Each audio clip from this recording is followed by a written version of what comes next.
Welcome to Magical Moments with Alena Chapman, the place for you to break free from the norm and celebrate your life, because what we believe in our hearts becomes our reality. This is Magical Moments with Alena Chapman. Welcome to Magical Moments. I'm your host, Alena Chapman, and it is time for that ease and flow, everyone. I'm so excited. Hey, I have a little magical nugget for you. Today's show is actually about forgiveness. And everyone's going, forgiveness. But this is the thing. I want to bring up the importance about that. Because right now, you know what I do. I help people connect and live by their soul. Okay. And on top of that, I also help them to connect to the divine, God, source, whatever. I love to say my beloved, whatever floats your boat. But this is the thing. I find that when people haven't forgiven, the more baggage they carry on their shoulders, the harder it is for them to connect to their soul, the harder it is for them to connect and have a direct relationship with anything above what they have to forgive. Because forgiveness is like a giant weight around your heart. And it weighs on your shoulder. And sometimes we don't even realize the forgiveness part. And we're going to talk about that today. I really think in this show, it is important for us to really remain extremely open. Even when we don't think we need to forgive. It's funny, we have our judgmental, righteous ways of being that we can't forgive anyone who thinks differently. We can't forgive anyone who acts differently. We can't forgive people who we think have hurt us. I'll tell you a funny story. I was talking, I forget who it was, but they were talking about, they were talking about how they saw this person that they hadn't seen for over 25 years. And this person was going to, was a piano teacher. And when this guy who had known him, when little, his mother paid for all these piano lessons. And when he saw this guy, he just jokingly said, "Hey, we should start the piano lessons." He goes, No, you stole a tip from me 25 years ago. Now, think about this. The tip was what? Maybe $5 at the most, and especially 25 years ago. And the guy had a lot of money that he was paid to pay these piano lessons. But he's going to discount because he thinks that person took the tip. And actually the story was, the guy used to bus tables, and the person who was the waitress had given him the money. There was no stealing there. But yet this guy, this piano teacher, harbored that non-forgiving, judgmental attitude for all these years. Now, my friend turned to him and said, "Hey, you know what? I would never do that. That's not my personality. That's not what I do. But I'll tell you what, just let's call it even. You keep the piano lessons. I'll keep whatever it was that I got out, when I had that tip." And the funny thing is, the guy didn't see the injustice of how much more the piano lessons were than a little teeny weeny tip. Interesting. And he kept the deal. Isn't that something?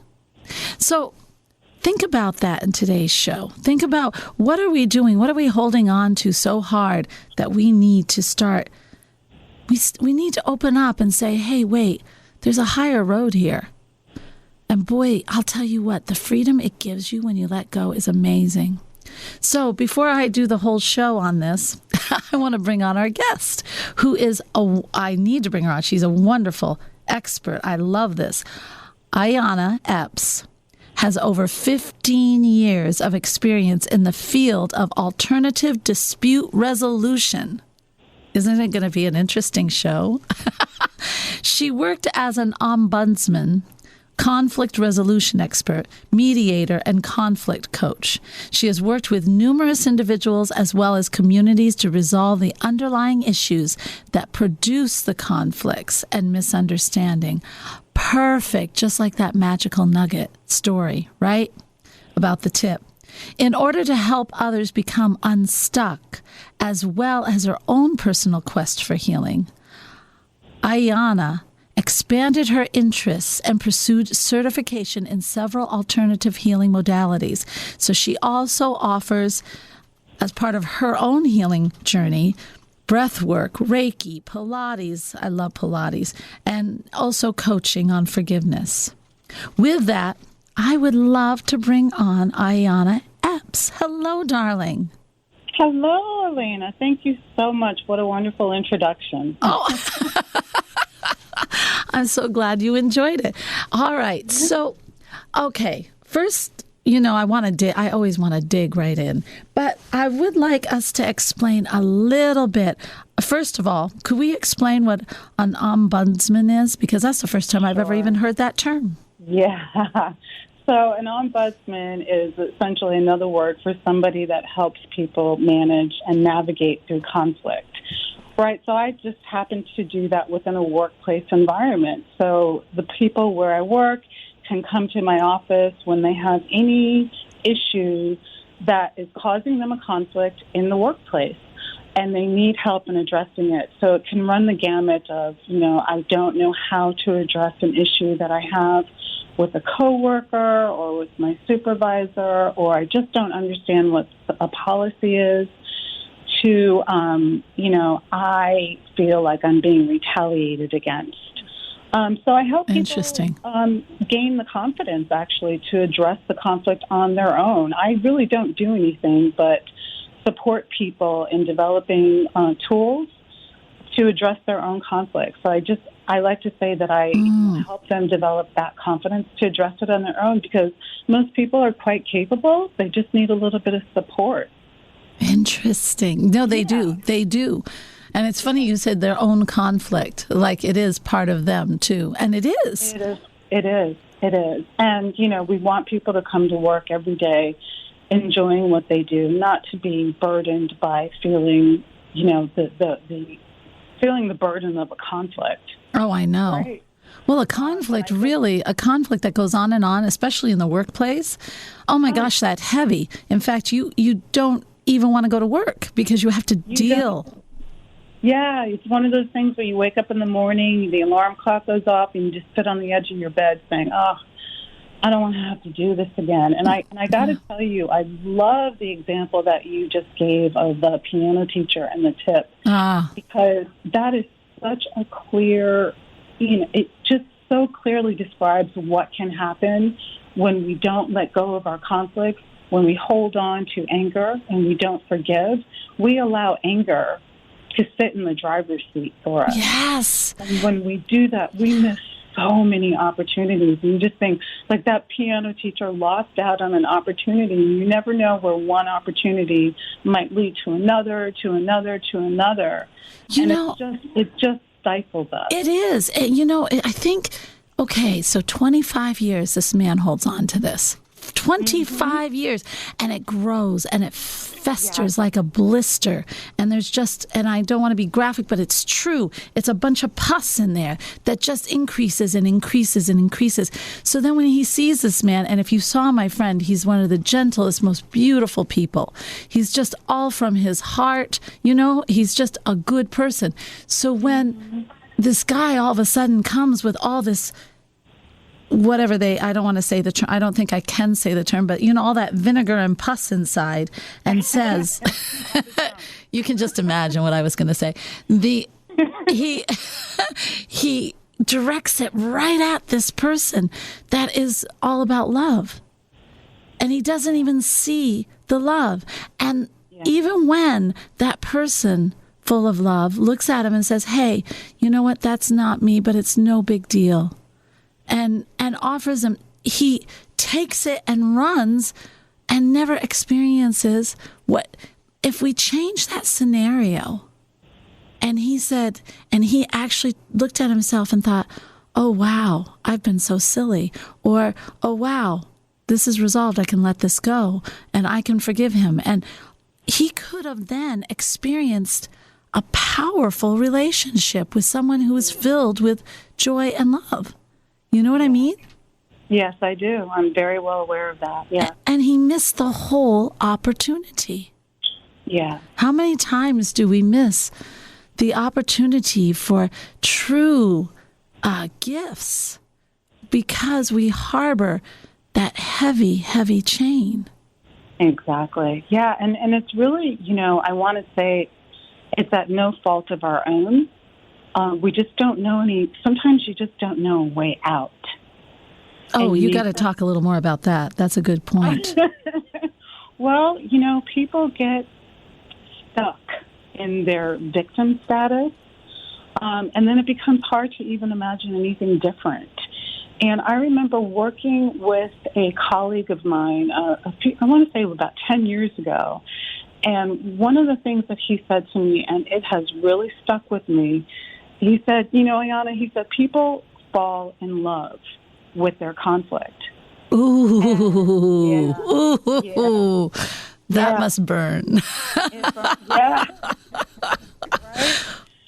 So imagine here comes someone that's trying to tell you to leave this relationship that you have with your conflict, that now you've even wrapped up your own identity into it. So now you have established this identity as maybe an angry person or a victim. Need to be justified. Right. And now someone's asking you to break up that relationship? No, I don't think so.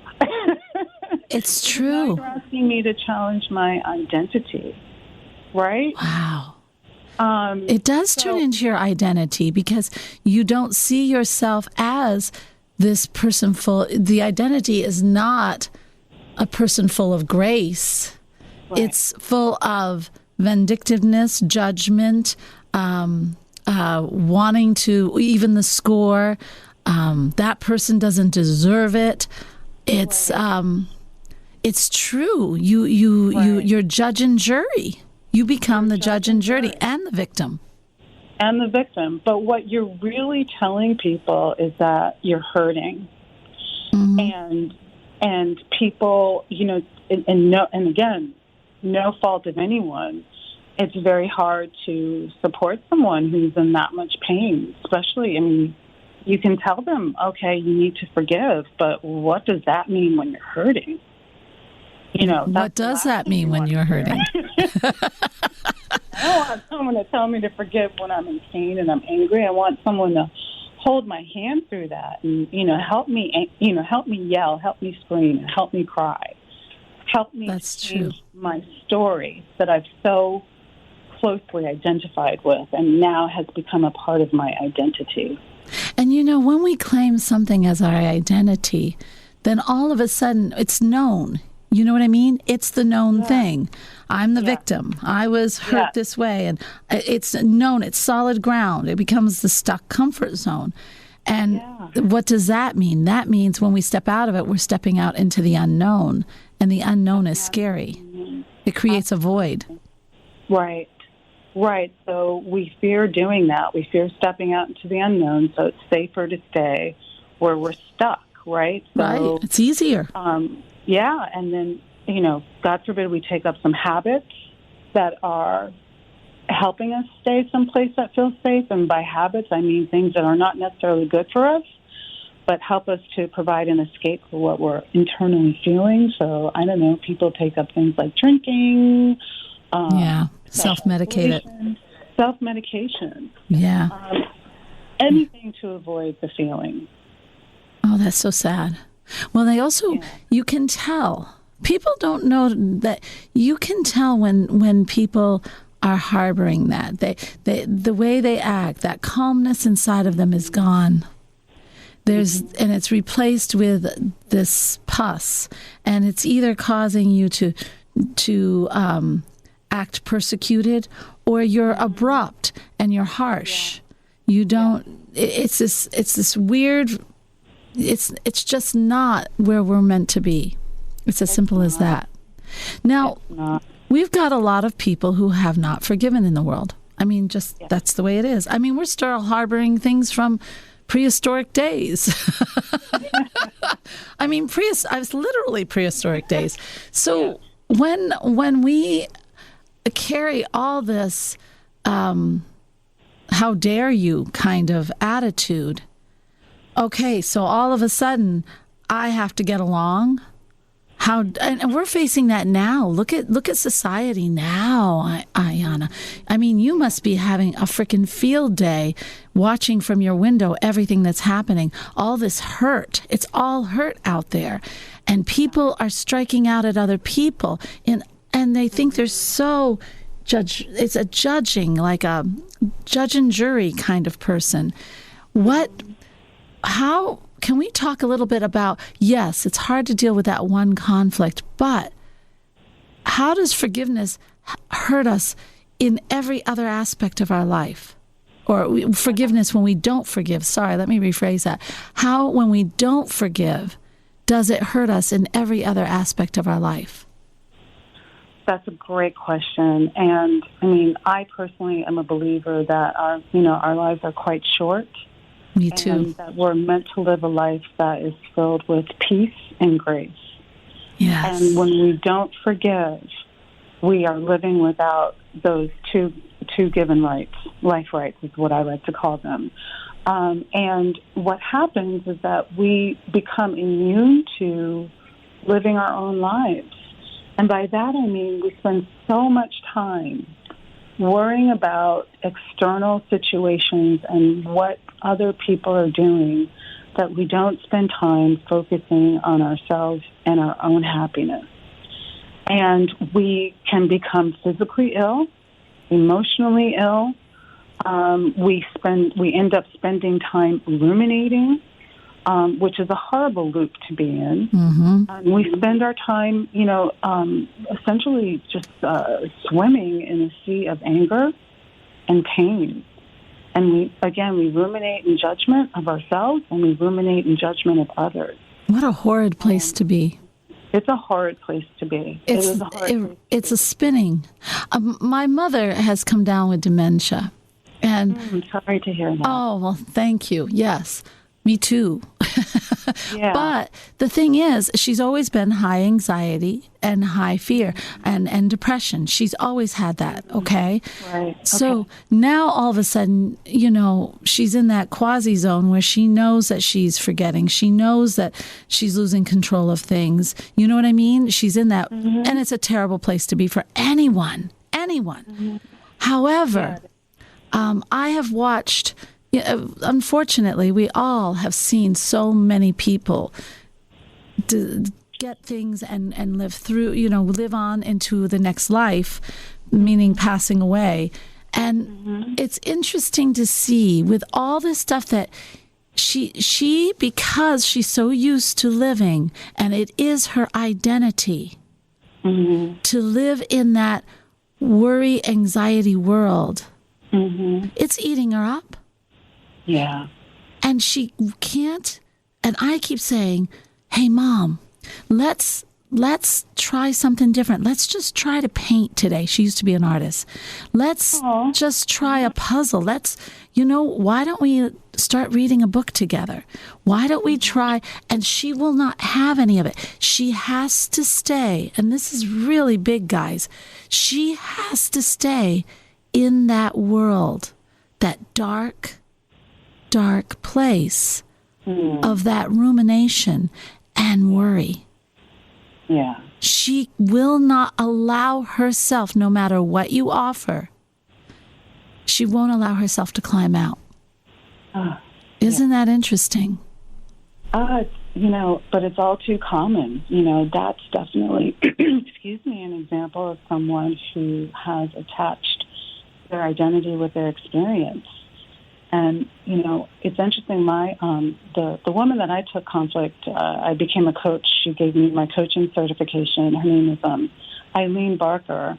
And one of the things I really appreciated about her is that she refers to people who, she refers to something that she calls an emotional signature.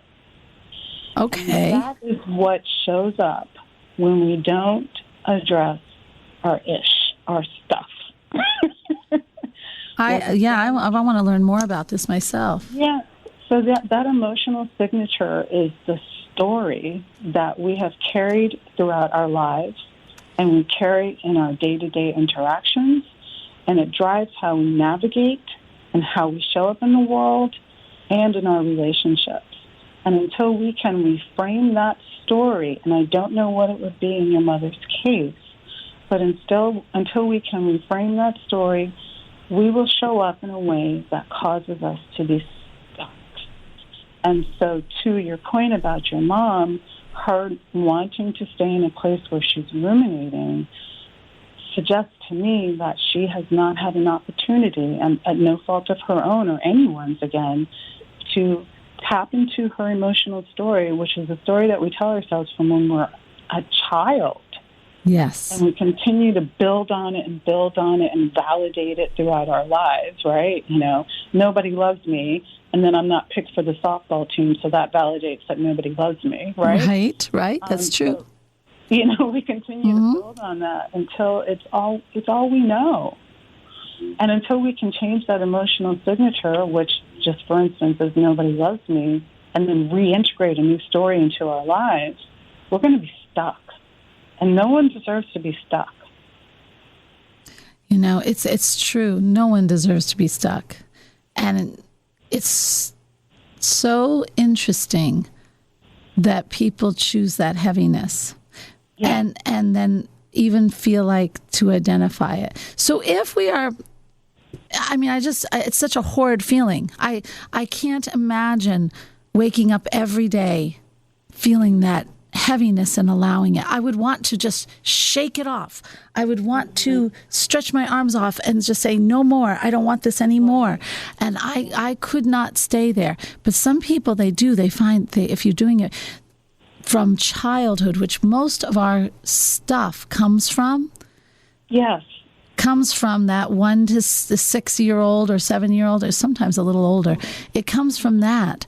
And we harbor that for so long. Every moment we are given, we form our world. And if we have that badge or that hurt, that's what's going to form our world. It guides every action, every feeling in our life. Yes, it does. So it absolutely does. I find it very interesting. So when a person, what is a good tool? My poor mother, thank God. One time she was going to listen to my show. I said, oh, no, you don't want to do that. Because I'm always using her as an example, and it's very bad. But she does offer a lot of opportunity for us all to grow. She's a case study. She is. Oh my God. Yes, she is. Well, anyway, I have to say, so you have a person like my mother, say, and how do we, what would be good steps to get her to maybe just stick the big toe out of that comfort, that identity circle that she's in? What kind of tools could people start to begin right at home to start to tip their toe out of this and find, get free of that heaviness? Yeah. Well, great question. I think, first of all, one important thing is for people to recognize that they don't have to feel that way. Right? And how do they do that? Right. Absolutely. And I will say what I loved about my coaching experience was that I learned how to do it, right? So people would tell me all the time, you need to forgive. And I was like, what they're not telling me is the process. Right. I was so frustrated. But, if you want to just start some things at home, not using a coach, it's really about recognizing, first of all, that I'm uncomfortable about something, right? Right. And sitting with that feeling and, really trying to get in touch with it. So by that I mean, where is it showing up in your body? Do you feel in your chest? Do you feel a cramp in your leg? Maybe you feel butterflies in your stomach. Might be something like that. Or maybe your shoulders, or even your knees. Exactly. And recognize that, and just sit with that for a moment and recognize it and allow yourself to feel it. And then allow it to move its way through. Because what will be interesting when you start to feel it is that you'll observe that, okay, the butterfly, say for instance it's butterflies that you're recognizing. The butterflies feel worse. Now they feel a little bit better. And now they feel a little bit better and better. And now I don't feel them anymore. So what you've done in that moment is that you've allowed an emotion, something to show up, say, I'm here, process me, so I can help you see what else is there. I like that. And then once that happens, I encourage people to think about, when is the first time you ever remember feeling those butterflies in your stomach? And, right? Yes, and, have them go back to that moment. Go back to that moment. And for some people, they can go back to a specific time when they were 4 years old, and they were about to go on stage for a preschool holiday concert, right? Right. Performance, right? Oh my gosh, scary. Right. And right before they went on stage, they looked out in the audience and they didn't see their mom out there. And in that moment, they felt so alone and abandoned and frightened. And there you go. There's the story that plagues them for the rest of their life. Exactly.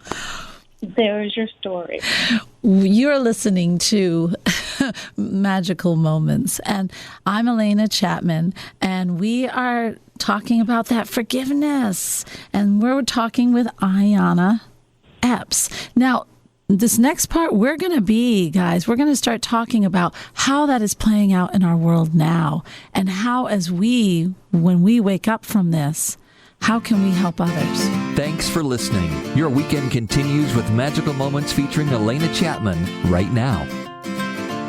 Welcome to Magical Moments, and I'm your host, Alena Chapman. And boy, are we bringing some heavy ease and flow into your life. And I am with Ayanna Epps, and we're talking about forgiveness. And in the first half, we were talking about what does forgiveness do to you?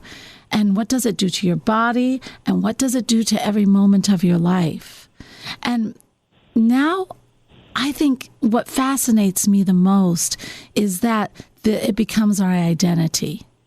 I think of everything we talked about in that first, it does. We own it, and we don't let go of it.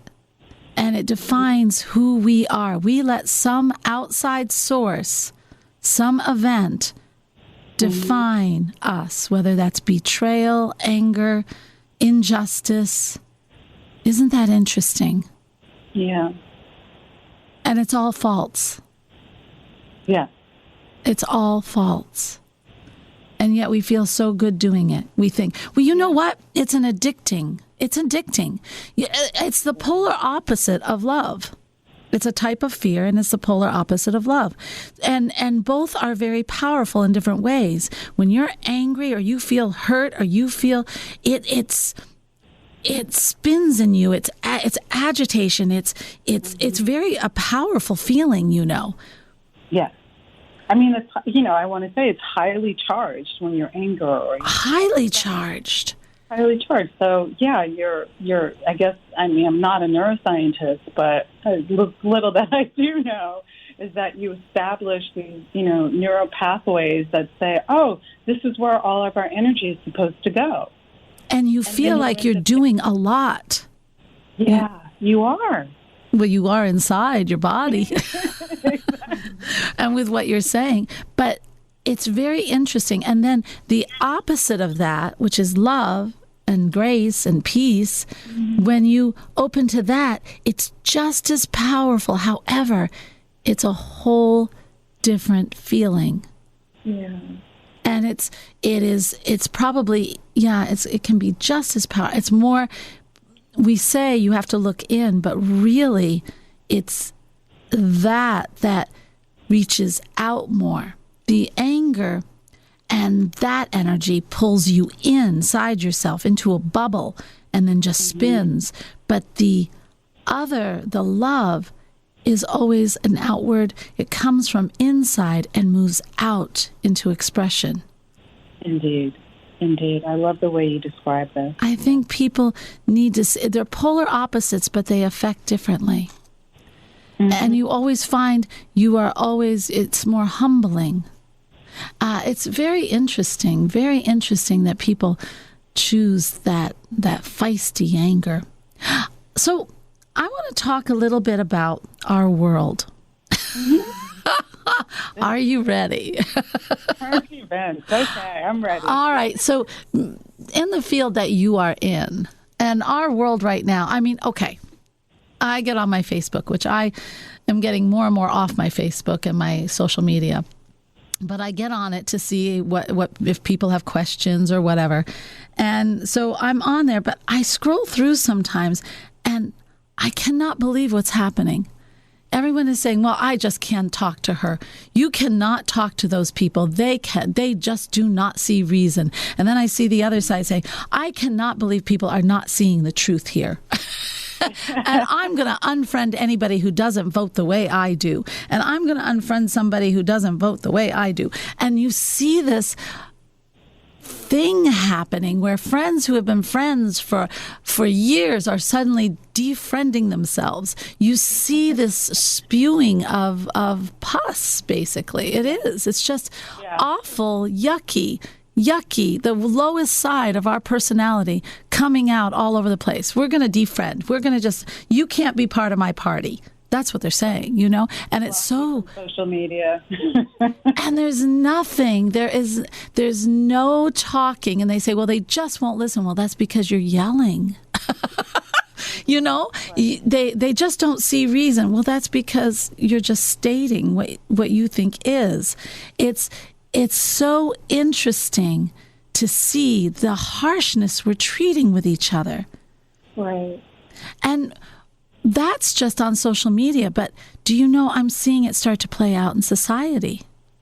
That green light just barely turns green. It just turns green and they'll honk for you to go. Sure. The anger is starting to fester in other ways. So we've got a little while before the election. And we are already, we're raw. We're in a raw state. We've had too much stuff, too many crises, too much alterations to our life, too many, really being forced to step outside our comfort zone. And some of us didn't like it very much. So we've got a lot of upheaval. And now all of a sudden we're venting into the political system and into our friends. Am I right in that judgment, sort of? I would completely agree with you on that. And I feel like I love your description about us being raw. I completely agree. I feel like our nerves are exposed. They are. We're all just a moment away from being set off. I feel the tension. I was driving in today and I saw people in their cars. I'm the one who was running late. We switched the time and I'm like, oh my gosh. I am so a creature of habit. I was just amazed on how much I'm a creature of habit because I try not to be, but boy, I am. And I'm like, oh my God, we're doing this in half an hour earlier and my body is not moving. But yet I had still established, in fact, I worked at it knowing this. Okay, set up the safeguards, let everybody know you're going to be a little late. And number 2, calm. Get focused. Pull yourself in. Take your deep breaths. Aim that breath towards the back, towards the abdomen. Increase your lungs. Just play with the breath. Get your mind on the breath. And then just focus and then go higher. And that's what I'm doing. But when I look over at the car next to me, everybody is going like a mile a minute. Yeah. They're slamming down the coffee, talking, and they're all serious, and they look like they're telling somebody something very serious there. And you see people just in different states of tenseness, and you can actually feel it. Yeah. When, I'd love to say, okay, what's your advice for the whole world? Maybe I will. What is your advice for the whole world?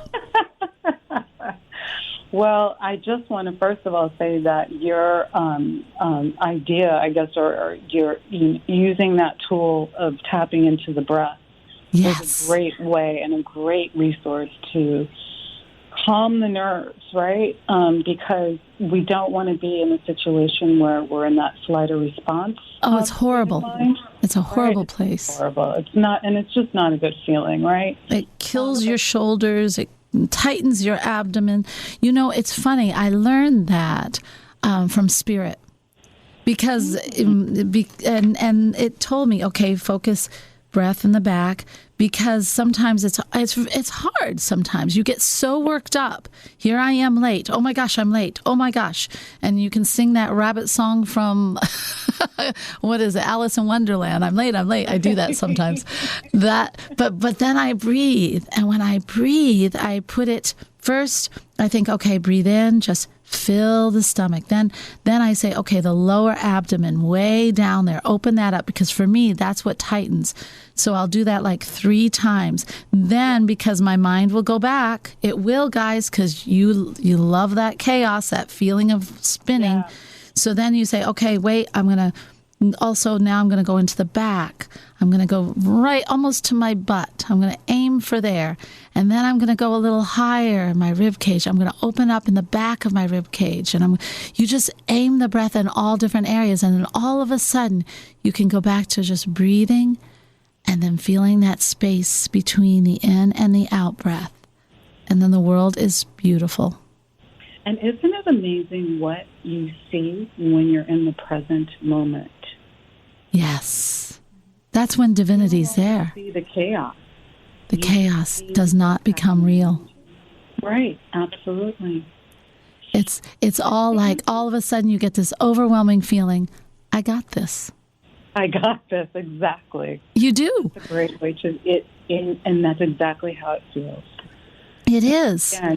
And everything calms and everything slows down and everything feels like it's all right. It's going to be. And then you look over at the person going so harried and you just kind of giggle and say, oh, honey, we need to do breath. But one important thing that I think that you've kind of brought up is that in that moment, when you took that moment to do the breath work and to calm yourself, you stopped contributing to the chaos, because you too could have been at the red light or the green light honking. Yes. Yes. When you did that breath work, you stopped, and you don't know what kind of an effect you stopping had on someone else. That's so true. And I like to say that when we do this forgiveness work, not only do we do it for ourselves, but we do it for others, because it's a domino effect. Everything we do is a domino effect. Absolutely. I mean, I liken it to, I don't know, if you're walking down the street one morning and you see someone and you happen to smile at them or they smile at you, it kind of makes you feel better. It does. And you don't know what you've done for their day. You don't know what they're going through. And yet your smile just might have changed a whole belief system and you don't even know it. Absolutely. Absolutely. But I will say, I think during these times, I think one thing that would be very helpful for people, if they can take a moment, is to stop reacting and take a moment and really learn, what is it that just triggered me? Yes. Is it that my friend has a different political view, or is it that my friend, when she described her political view, made me feel that I don't matter because her political view is so antithetical to how I show up in this world? Okay, I like that, yeah. Yeah, so is that what's really happening? Or because it's never really just the action. It's not. A million layers underneath it, right? So you got to start peeling back those layers of the onion and try to figure out, what is it that's triggering me? And then once you know that and you're able to kind of process that for yourself, more than likely you will go back onto Facebook if that's where you want to go on the next day. And you can scroll through all of your comments that are negative, and they won't even affect you the same way. You know, it's true, they won't. You start to see through the yelling, if you can yell, but the writing in all bold print.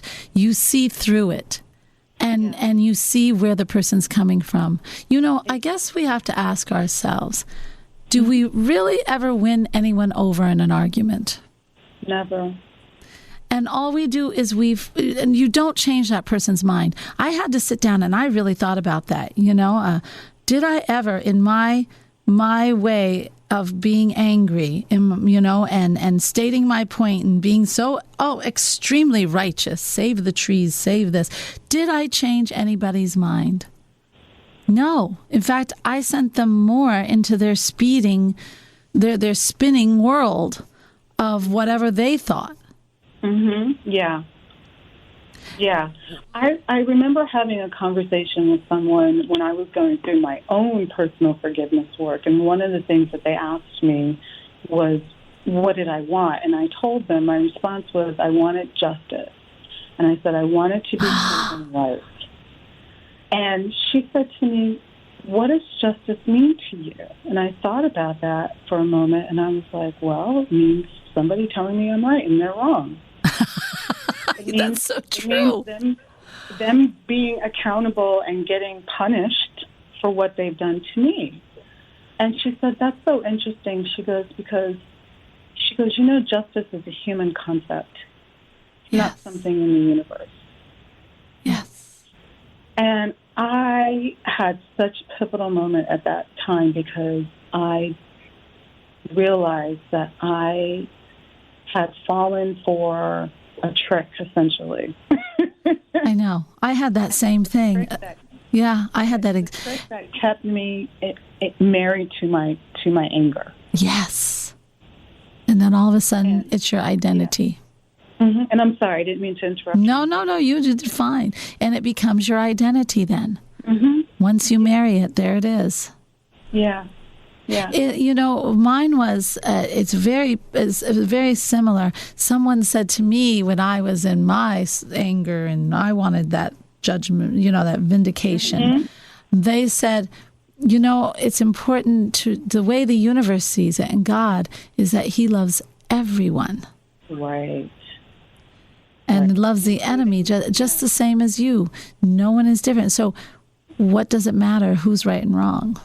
Right. It's a human construct. It is. We've established to, I don't know, for whatever reason, I don't even know why, to be honest with you. At this juncture in my life, I don't care. So maybe we've got someone out there who is hurting. And maybe you've got people out there who are hurting from history. You've got people who are just hurting from betrayal. You have people who are hurting. And they're sitting there thinking, yeah, but I was hurt. And they hurt me. Yeah. And so what do you say to them to start just to release that hurt a little? You know what I mean? To take that first step in that releasing of the hurt. So I think it's important to acknowledge that, they were hurt, right? You do. You have to acknowledge that you were hurt. Everyone does. Exactly. That's the starting point. And acknowledge that they have, you do have a right to feel your pain. It's what you do with your pain. It's so important. Exactly. Right? You have to feel the pain because if you don't, you don't release it. You shove it down inside you. And that's what causes disease. Yeah. And I think what people absolutely it does. And I think what people struggle with is this notion that forgiveness means something that is simply not true. So, for instance, forgiveness means that the other person's act is okay. Forgiveness. That's silly. Right, that something bad didn't happen. Those things are not true. Forgiveness is about you showing yourself the love that someone else didn't give you. That's right. Right? And forgiveness. All because you forgive. And if someone has betrayed you, you don't go back and get the same treatment. We're not saying you just go in as, let them slap the other face. No. Right, because it's not forgetting. It's not forgetting. I think people get that confused. But you learn a higher lesson, don't you? Don't you find it's not, well, I'll never be a friend with that kind of person again. It's not that basic lesson. When you forgive, all of a sudden you open up to a higher lesson. That's that kind of personality. We're not going to gel. It's okay, but it's not going to gel. And all of a sudden you see the both sides. You start to understand that person actually taught me an important lesson. It taught me what I am and what I'm not, Right. That person can be your teacher. They are your teacher. Yeah. Yeah. They are your teacher, and they help you to evolve if you allow yourself to forgive and hear that higher lesson. And you cannot learn the higher lesson if you haven't forgiven. You cannot take a shortcut. It has to be in that progress and that step, that baby step. And it's so worth the work. I mean, I know for myself, I resisted it for quite some time because I was afraid. And I was afraid of sitting with the feelings that might surface. I was afraid with the rage. I was afraid that I would fall off the cliff and never be able to come back, never be able to survive experiencing the feelings. I've heard people say that before. It is because you're spinning. True.